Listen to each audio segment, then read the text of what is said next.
नमस्कार मित्रांनो, आज आपण निफ्टी आणखी बँक निफ्टीने जी मुवमेंट दिली ते एकदा पाहणार आहोत की आपण काल ज्या रेंज आखल्या होत्या त्यांनी कशा पद्धतीने वर्क केलेला आहे. आपण ज्या रेंज आखतोय त्या आपणाला लाईव्ह ट्रेडिंग करत असताना फायदेशीर ठरतात का हे एकदा बघून घेऊयात आपण. तसेच उद्यासाठी म्हणजेच बँक निफ्टीच्या एक्सपायरीसाठी आपणास निफ्टी आणखी बँक निफ्टी या दोन्हीच्या कोणत्या रेंज महत्त्वाच्या ठरणार आहेत ते आपण बघून घेऊयात.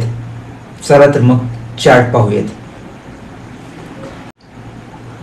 मित्रांनो, डेली टाइम फ्रेमवरती आपण निफ्टी आणखी बँक निफ्टीचं ॲनालिसिस करतो त्यावेळेला आपल्याला डेली टाइम फ्रेमवरती आपण बँक निफ्टीचा ॲनालिसिस केल्यानंतर असं येतं की बँक निफ्टीने आज एक खूप मोठी इनगल्फिंग बुलिश कॅन्डल बनवलेली आहे.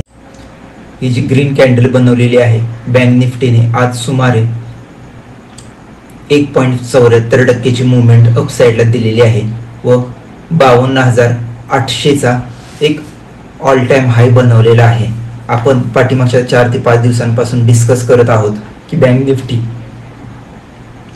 एका रेंजमध्ये ट्रेड करत होते, त्यानंतर बँक निफ्टीने अपसाईडला मुवमेंट दिलेली आहे व आता बँक निफ्टीने एक ग्रीन कॅन्डल डेली बेसिसवरती आज बनवलेली दिसून येते. आपण उद्यासाठी म्हणजे बँक निफ्टीच्या एक्सपायरीसाठी कोणत्या रेंज महत्त्वाच्या ठरणार आहेत ते पाहण्या अगोदर आपण काल ज्या रेंज आखल्या होत्या त्या कितपत आपणास उपयोगी ठरल्या हे बघूयात. आपण काल पाहिलं होतं की बँक निफ्टी कालचा जो क्लोज आहे म्हणजे 51,700 तसेच या अगोदर केलेला जो हाय आहे सुमारे 51,900 ते 52,000 या रेंजमध्ये बँक निफ्टी कालच्या क्लोजिंगला ओपन झाली. 51,700ला ओपन झाली. आपण जी काल रेंज आखून घेतली होती तिथेच मग बँक निफ्टीने ओपनिंग दिली व 51,900ला पहिली कॅन्डल बनवली. तिथे थोडा वेळ बँक निफ्टीने ट्रेड केला. तिथे थोडीशी प्रॉफिट बुकिंग झाल्यानंतर बँक निफ्टीमध्ये पुन्हा नवीन बायर्स इथं आलेले दिसून येतात व इथं नवीन बायर्स आल्यानंतर बँक निफ्टीने एक स्ट्रॉंग कॅन्डल इथं ग्रीन कॅन्डल बनवली. त्या कॅन्डलला आपण इनगल्फिंग बुलिश कॅन्डल म्हणू शकतो.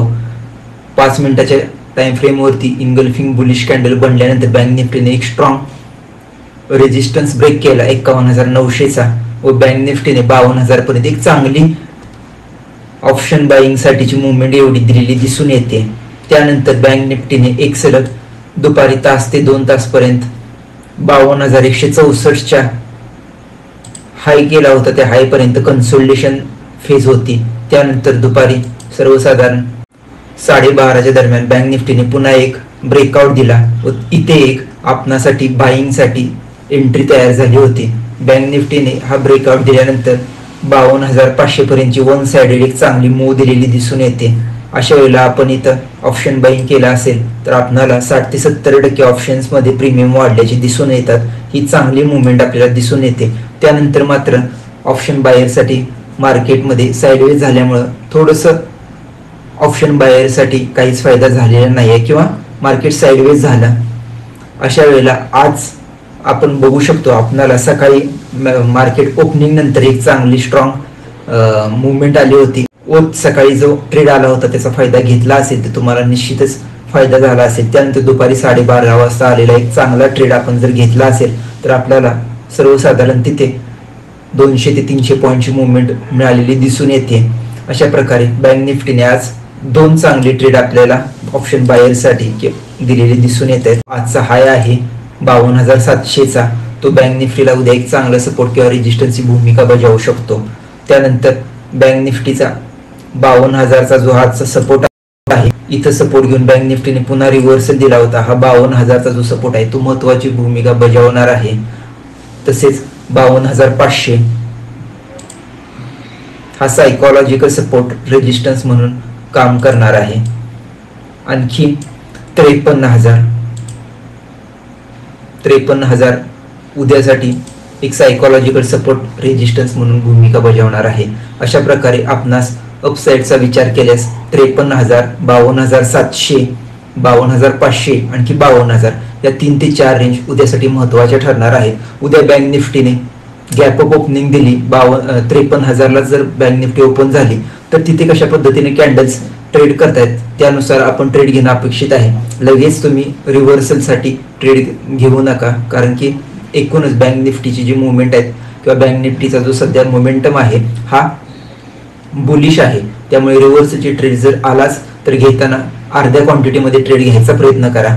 एक 53,000 नंतर उद्या जर बँक निफ्टीने एक चांगली मुवमेंट दिली तर 53,500चा एक सायकोलॉजिकल रेजिस्टन्स आपणास पुढचा असलेला दिसून येऊ शकतो। अशा प्रकारे उद्यासाठी 53,500, 53,000, 52,700 या 3 ते 4 रेंज आपल्याला महत्त्वाच्या ठरणार आहेत।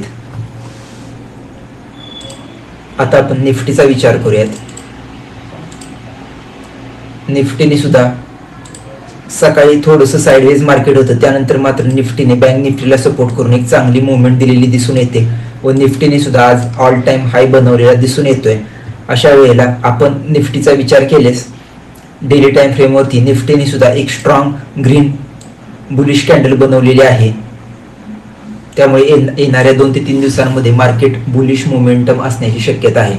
अशा वेळेला शक्यतो बेरिश किंवा रिव्हर्सलचे ट्रेड घ्यायचा प्रयत्न करू नका। 5 मिनिटाच्या कॅन्डलवरती आपण विचार केल्यास उद्या निफ्टीसाठी मार्केटने आज जो कन्सोलिडेशन झालेला आहे तो कन्सोलिडेशनचा झोन उद्या महत्त्वाची भूमिका बजावू शकतो। उद्यासाठी आजचा जो हाय आहे 23,747 किंवा 23,750चा जो आज निफ्टीने हाय केलेला आहे तो उद्यासाठी आपणास महत्त्वाची रेंज ठरणार आहे। त्यानंतर 23,600, 23 हे जे सायकोलॉजिकल सपोर्ट रेजिस्टन्स आहेत ते निफ्टीसाठी महत्त्वाचे रेंज ठरणार आहेत। उद्या 23,800, त्यानंतर 23,850 आणि 23,900 ह्या 3 रेंज आहेत, या आपणासाठी एक सपोर्ट रेजिस्टन्सची भूमिका बजावू शकतात। मार्केट ऑल टाइम हायला असल्यामुळे आणि पाठीमागे कधीच मार्केट तिथपर्यंत गेलेलं नसल्यामुळे आपणाला अपसाइडचे जे ट्रेड आहेत ते घेताना शक्यतो सायकोलॉजिकल सपोर्ट आणखी रेजिस्टन्स किंवा ज्या राऊंड फिगर आपण म्हणतो त्यांचा विचार करून ट्रेड घेणं गरजेचं आहे। इथल्या मित्रांनो, तुम्हाला हा व्हिडिओ आवडला असल्यास नक्की लाईक करा, शेअर करा, आणखी सबस्क्राईब करा। धन्यवाद।